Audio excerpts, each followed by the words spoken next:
کی محمد سے وفا تو نے تو ہم تیرے ہیں، یہ جہاں چیز ہے کیا لوح و قلم تیرے ہیں۔ معزز سامعین، میں مختصر اپنی گفتگو آپ کے گوش گزار کروں گا اپنے کابرین اور قائدین جو مکہ اور مدینہ کی ہوائیں اپنے ساتھ اور برکات اپنے ساتھ ادھر مانسہرہ وادی کاغان میں لے کر آئے ہیں۔ میں تو ان حضرات کے سامنے کچھ کہنے کا بالکل وہ موڈ میں نہیں تھا۔ حضرت ڈاکٹر صاحب تشریف فرما ہے، مدینہ منورہ دیار حبیب صلی اللہ علیہ وسلم سے تشریف لائے، جنہوں نے ہر فورم پر ختم نبوت کے عقیدے کو اور ختم نبوت کے عنوان پر ہر فورم پہ آواز بلند کیا۔ ہمارے شیخ و مربی شیخ الرجب عربی والعجم حضرت مولانا عبدالحفیظ مکی رحمۃ اللہ علیہ کے صاحبزادے اور ان کے جانشین حضرت مولانا شیخ عبدالرؤف مکی صاحب دامت برکاتہم العالیہ تشریف فرما ہیں۔ میں سب سے پہلے اس کامیاب کانفرنس، عظیم الشان کانفرنس پر تحصیل کے ذمہ دار حضرت مولانا عبدالقادر صاحب کو مبارکباد پیش کرتا ہوں۔ ہمارے ہزارہ ڈویژن کے کنوینئر حضرت مولانا قاضی وسیع الرحمان صاحب، قابل ستائش اور قابل خراج تحسین حضرت مولانا یوسف شاہ ہزاروی صاحب، اور ہمارے مانسہرہ کے امیر محترم نمونہ اسلاف حضرت مولانا ایوب قریشی صاحب، ان تمام احباب کو مبارکباد اور خراج تحسین پیش کرتا ہوں جنہوں نے ماشاءاللہ یہ شاندار پروگرام منعقد کیا۔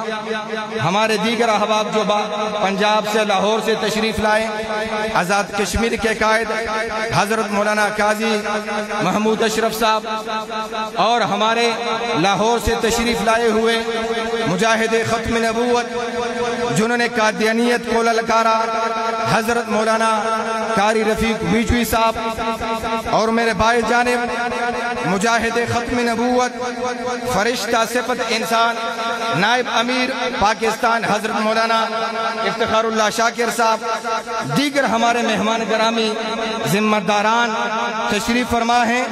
میں آپ حضرات سے عہد لینا چاہوں گا، ایک تو جو پیغام ہم ان کا اکابرین سے سنیں گے اس پر عمل کریں گے۔ ہاتھ اٹھائیں، عمل کریں گے نا انشاءاللہ۔ ہم یہاں کس لیے اکٹھے ہوئے ہیں؟ ختم نبوت کے خاطر۔ کس لیے؟ کس لیے؟ کس لیے؟ بھائی باہر کوئی گرفتاری ہو رہی ہے کہ ختم نبوت کا نام بھی آپ نہیں لے سکتے۔ کس لیے اکٹھے ہوئے ہیں؟ کس لیے اکٹھے ہوئے ہیں؟ کس لیے اکٹھے ہوئے ہیں؟ ختم نبوت، اور لگنا چاہیے کہ ختم نبوت کے مجاہدین کا مجمع ہے۔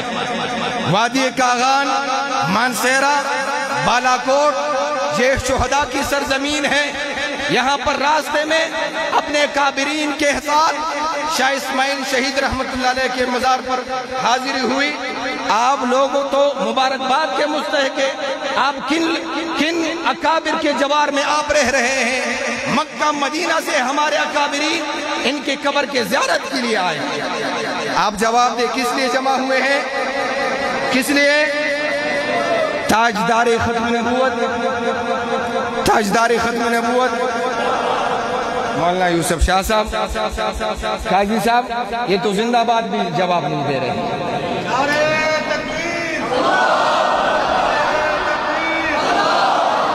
تاجدار ختم نبوت، تاجدار ختم نبوت، علماء حق، علماء دیوبند، حضرت مولانا پیر الیاس فدا حقانی صاحب۔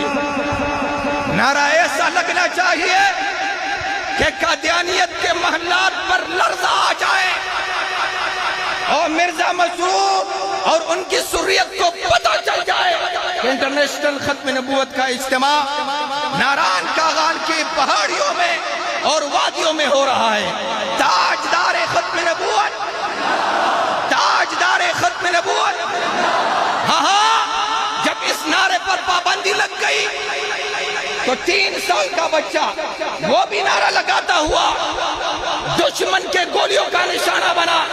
تحریک ختم نبوت جب چلی تو ایک نوجوان نے 3 سال کے بیٹے کو کندھے پر اٹھایا اور کہنے لگا بیٹا آپ نے نعرہ کا جواب دینا ہے، میں کہوں گا تاجدار ختم نبوت آپ نے زندہ باد کا جواب دینا ہے۔ ہاں ہاں بیٹا باپ کے کندھوں پر پتہ نہیں ہے کہ باپ مجھے کیا سکھا رہے ہیں، لیکن باپ بھی عاشق رسول تھا اور بچہ بھی حلالی تھا۔ باپ نے کہا تاجدار ختم نبوت، 3 سال کے بیٹے نے کہا زندہ باد تاجدار ختم نبوت، تاجدار ختم نبوت۔ ایک گولی آ گئی باپ کے سینے پہ پیوست ہو گئی، دوسری گولی آ گئی 3 سال کے بچے کے گلے پہ پیوست ہو گئی، لیکن یہ نعرہ سرنگو نہیں ہوا ہے۔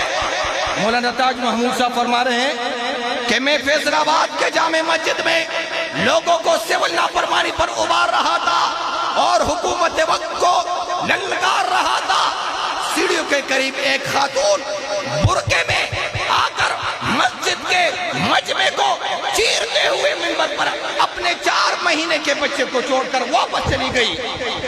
میں نے آواز دیا کہ اس بی بی کو واپس لے آؤ، کہنے لگے وہ بی بی کیا کہنے لگی، میرا خاوند نہیں ہے، وہ تحریک ختم نبوت پہ قربان ہو گیا، میرا جوان بچہ نہیں ہے کہ میں شہادت کے لیے پیش کروں۔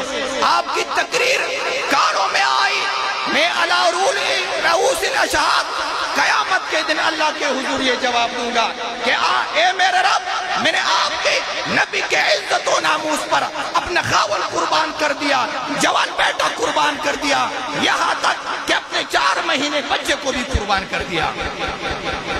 مولانا تاج محمود صاحب کہنے لگے بی بی پہلے تاج محمود کے سینے پر گولی پیوست ہوگی، اس کے بعد اس لئے اکلوتا بیٹا ان کا تھا یہ شہید ہوگا، پھر مسجد کے تمام جوان جب شہید ہو جائے اس کے بعد آ جانا، آپ بھی قربانی دے دینا اور اس 4 مہینے کے بچوں کو بھی پیش کر دینا۔ یہ تحریک ختم نبوت ہمیں پلیٹ میں اس طرح نہیں ملا ہے، یہ عقید ختم نبوت کا قانون جب پاکستان کے نیشنل اسمبلی میں مجاہد ختم نبوت مفکر اسلام حضرت مولانا مفتی محمود رحمت اللہ علیہ انہوں نے جب پیش کیا تو تمام تنظیمیں، تمام مذہبی سیاسی جماعتیں اس میں شامل تھے۔ یہ ہمیں پلیٹ میں نہیں ملا، یہ گولیوں کوئی بوچھاڑ میں اور شہیدوں کے خون کے صدقے یہ ہمیں ملا ہے، تو اس آواز کو خاموش نہیں کرنے دیں گے انشاءاللہ۔ ٹھیک ہے نا انشاءاللہ، ٹھیک ہے نا انشاءاللہ۔ اور آپ کو مزید بتاؤ، میں زیادہ بات نہیں کروں گا، پالیسی کی طور پر آپ کے سو کہنا چاہتا ہوں، انٹرنیشنل ختم نبوت موومنٹ ایک غیر سیاسی جماعت ہے، ہمارا کسی سے کوئی اختلاف ہو، کسی سے کوئی اختلاف ہو، بھئی آپ کا ووٹ آپ کو مبارک ہو، آپ اپنا ووٹ جس کو دینا چاہے دیں، لیکن ختم نبوت کے لیے ہمارے ساتھ ہو۔ آپ اتفاق کرتے ہیں انشاءاللہ، اتفاق کرتے ہیں؟ ہاں ہمیں پتہ ہے جو بھی ہو ختم نبوت کے خاطر آئے گا، ان کو پتہ چلے گا کہ ختم نبوت کے لیے قربانی کس نے دی ہے، کس نے دی ہے، علماء نے دی ہے، کس نے دی ہے، طلباء نے دی ہے، کس نے دی ہے، تمام سیاسی ورکر اور تمام پارٹیوں نے دی ہے۔ آپ اس میں شامل ہوں گے انشاءاللہ۔ مسئلے کی اختلاف کسی سے نہیں ہے، چاہے بریلوی ہو، اہل حدیث ہو، دیوبندی ہو، اشاعت التوحید والے ہو، ختم نبوت کا عقیدہ تمام کا ہے نا، شامل کریں گے نا انشاءاللہ، شامل کریں گے نا انشاءاللہ۔ تیسری بات، ہم ختم نبوت کے اس مشن اور کاز میں صرف رد قادیانیت نہیں کر رہے، تحفظ ختم نبوت حقیقی معنوں میں کرتے ہیں۔ ہمارے اکابرین موجود ہیں، قاضی خلیل احمد صاحب اور اس علاقے کے بڑے بڑے علماء، ختم نبوت کے خلاف اگر قادیانی اٹھے گا تب بھی اس کے خلاف کھڑے ہوں گے، ختم نبوت کے خلاف رافضی کھڑا ہوگا اس کے خلاف کھڑے ہوں گے، ختم نبوت کا انکار آغا خانی کرے گا اس کے خلاف میدان میں عمل میں اتریں گے، ختم نبوت کا انکار عثمانی کرے گا اس کے خلاف بھی میدان عمل میں اتریں گے انشاءاللہ۔ یہ عقیدہ ہے نا انشاءاللہ، عقیدہ یہی ہے نا، یہی ارادہ ہے نا انشاءاللہ۔ اپنے اپنے علاقوں میں اپنے اپنے یونین کونسل میں انٹرنیشنل ختم نبوت موومنٹ کے یونٹ کا قیام کون کون کرے گا انشاءاللہ؟ جلدی جلدی بتائیں انشاءاللہ ساتھ دیں گے نا؟ حضرت مولانا یوسف شاہ صاحب کا ساتھ دیں گے؟ حضرت مولانا ہمارے امیر ضلع مانسہرہ یہ فرشتہ صفت انسان اور نمونے اسلام حضرت مولانا ایوب قریشی صاحب، ہمارے امیر حضرت مولانا قاضی وسیع الرحمان صاحب، حضرت مولانا عبد القادر صاحب، یہ ہمارے ذمہ داران ہیں، ان کا ساتھ دیں گے نا انشاءاللہ؟ ان پر اعتماد ہے نا؟ ان اکابرین پر مولانا رفیع اللہ صاحب ان پر اعتماد کریں گے نا انشاءاللہ؟ ساتھ دیں گے انشاءاللہ؟ ساتھ دیں گے انشاءاللہ؟ ہم نے ہر دور میں تقدیس رسالت کے لیے وقت کی تیز ہواؤں سے بغاوت کی ہے، چھوڑ کر تذکرے اہل سیاست کا فقط ایک نام محمد سے محبت کی ہے، نہ موت سے ڈر ہے، نہ جینے کا ارمان ہے، ایک جان ہے، ناموسی رسالت پہ قربان ہے۔ واحد دعوانا